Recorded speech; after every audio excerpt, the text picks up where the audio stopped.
नमस्कार। अच्छा, सोचिए अगर मैं ये कहूं कि 16वीं सदी की एक स्तुति जिसे लाखों लोग रोज पढ़ते हैं, वो आपके दिमाग को सचमुच बदल सकती है। आज हम हनुमान चालीसा के पीछे के विज्ञान को समझने वाले हैं।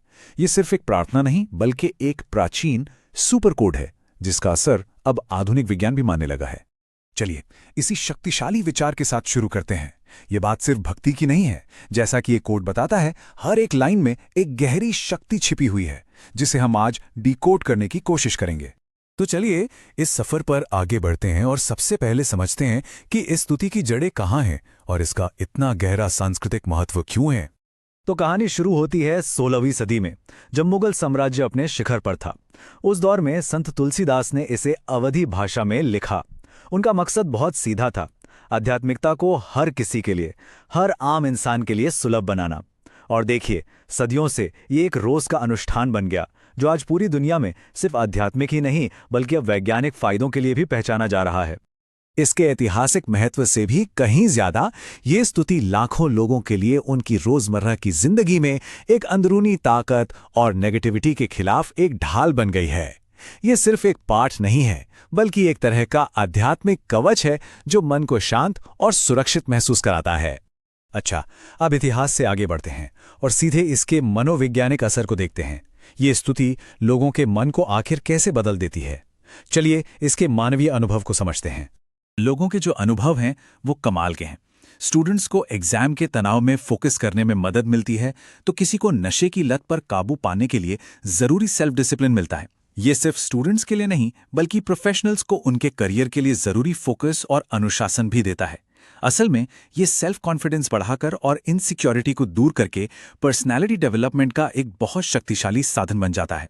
और ये सिर्फ तार्किक दिमाग तक ही सीमित नहीं है। कई लोग इसे एक जादुई चाबी मानते हैं, जो दिल और दिमाग को जोड़ती है, क्रिएटिविटी को जगाती है और यहां तक कि राइटर्स ब्लॉक जैसी समस्याओं को भी दूर कर सकती है। अब आते हैं इस पूरे विश्लेषण के सबसे दिलचस्प हिस्से पर, जहां प्राचीन विश्वास और आधुनिक विज्ञान का मिलन होता है। क्या इन प्रभावों को सच में मापा जा सकता है? सबसे बड़ा सवाल तो यही है, क्या ये सब सिर्फ विश्वास की बात है या इसके पीछे कोई ठोस, कोई मेजरेबल सबूत भी है? विज्ञान इसका क्या जवाब देता है? जवाब है हाँ। जरा इस स्लाइड को देखिए। एक यूनिवर्सिटी स्टडी में 45 दिनों तक चालीसा का पाठ करने वाले छात्रों में गजब के बदलाव देखे गए।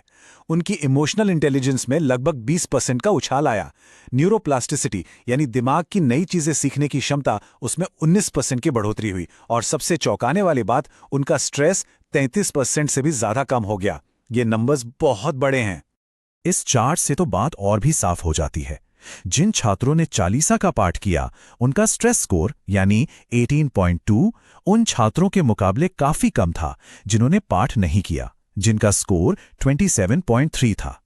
यह साफ साफ दिखाता है कि यह पाठ एकेडमिक और सामाजिक तनाव के खिलाफ एक साइकोलॉजिकल बफर की तरह काम करता है।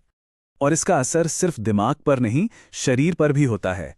एक और स्टडी में पाया गया कि सिर्फ 10 मिनट चालीसा सुनने से छात्रों का सिस्टोलिक ब्लड प्रेशर औसतन 10.62 mmHg तक गिर गया। ये तो सीधा सीधा हार्ट हेल्थ पर पॉजिटिव असर है।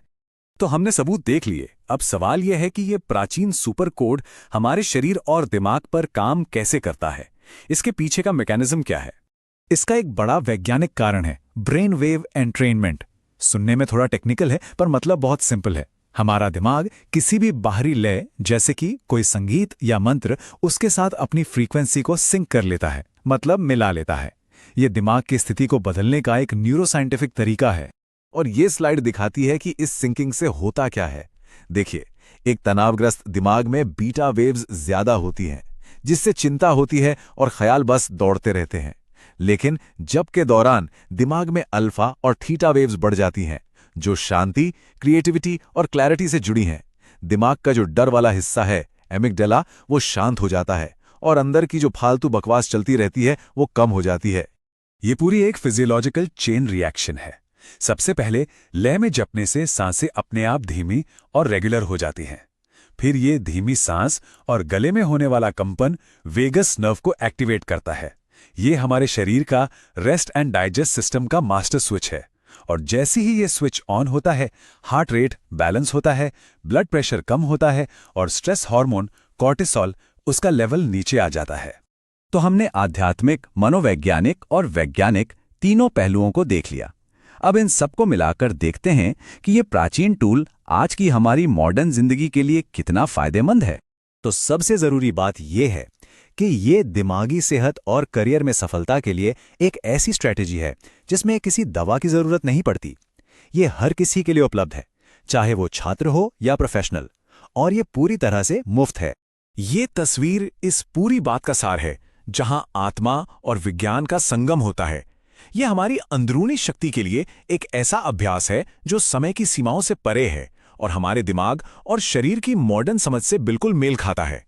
तो आखिर में बस एक सवाल उठता है, अगर 500 साल पुरानी एक स्तुति में हमारे दिमाग को साइंटिफिकली अपग्रेड करने की इतनी शक्ति है, तो जरा सोचिए हमारे प्राचीन ज्ञान के और कितने खजाने हैं जो बस खोजे जाने का इंतजार